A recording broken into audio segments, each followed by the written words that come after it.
Be ready, 10 seconds to go.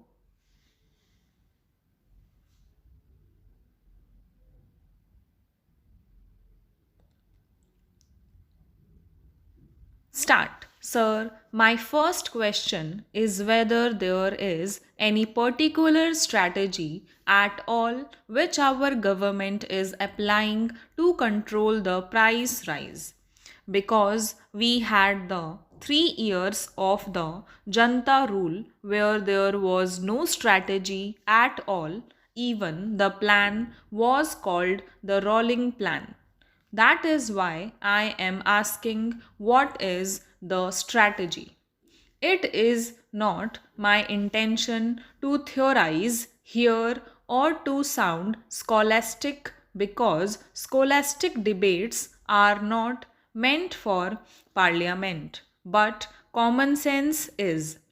I firmly believe that no theory can be viable unless it can be understood by common sense. In a nutshell, I look at the economic strategy of our government in the 1980s as radically different from the past. There was hardly any difference in the styles and approaches of the previous 2 decades. The approach then was one of the demand management without caring for the supply side. The Keynesian scholars who dominated the planning process in those days presumed that the role of the government in the economy was only confined to maintaining the suitable levels of aggregate demand. And since the government alone could print money, the chief instrument of demand, it was also presumed that fiscal measures alone could control the entire economy. Thus, demand held the key to all government policies, and slowly the supply side got a back seat.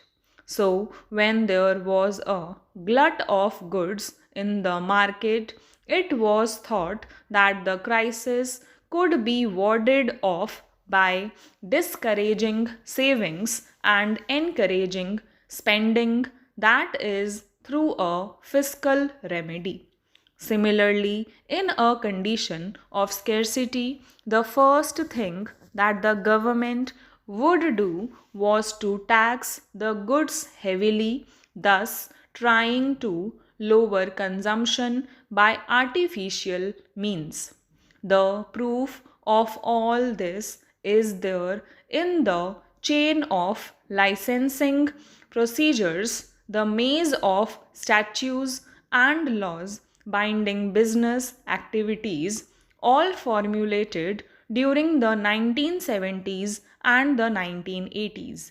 In one sentence, the guiding principle then was demand creates supply. I am happy that our government has revised this stand. Instead of being obsessed with the demand side, for the first time, we have launched ourselves on a program to tackle the supply side. We now want to say that if the prices refuse to come down, if the inflation rate leapfrogs, the government cannot solve the problem by taxing the goods by passing laws that will only discourage consumption. The new strategy of our government is to remove constraints on supply on the artificial barriers between the producer and the consumer and giving the manufacturing sector a chance to function without any hindrance. The supply side economics has an emphasis on growth and not on distribution. Actually, supply side economics is in direct contrast to the demand side economics which we have been following earlier. Though I am in full agreement with this theoretical shift, which is now being totally reversed by the theory that supply creates demand. I would have been happier if all round measures were taken to improve supplies.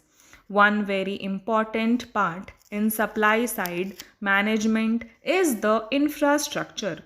The toning up of the infrastructure has to be done with greater effort and with more speed. There is no doubt that the infrastructure has improved. During this quarter, power generation increased by 17% over the corresponding period last year, coal production by about 8%, and goods movement by railways by about 16%. Down the line, there has also been a rise in the production of saleable steel by about 26%, cement by about 19%, crude petroleum by about 64%, petroleum products by 21%, and fertilizer by 65%. However, despite all these improvements, I still think that our infrastructure is very much infra.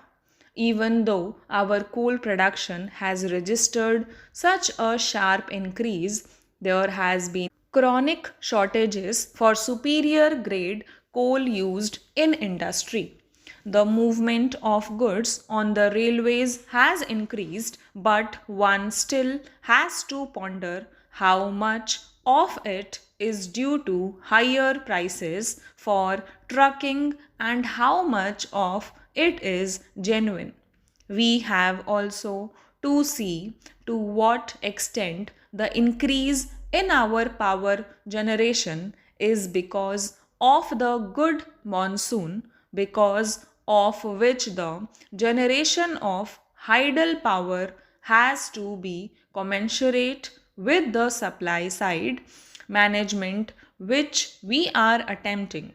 In fact, our attempts have to be doubled towards infrastructure within the next couple of months. One crucial area of concern for all of us should be the money supply situation.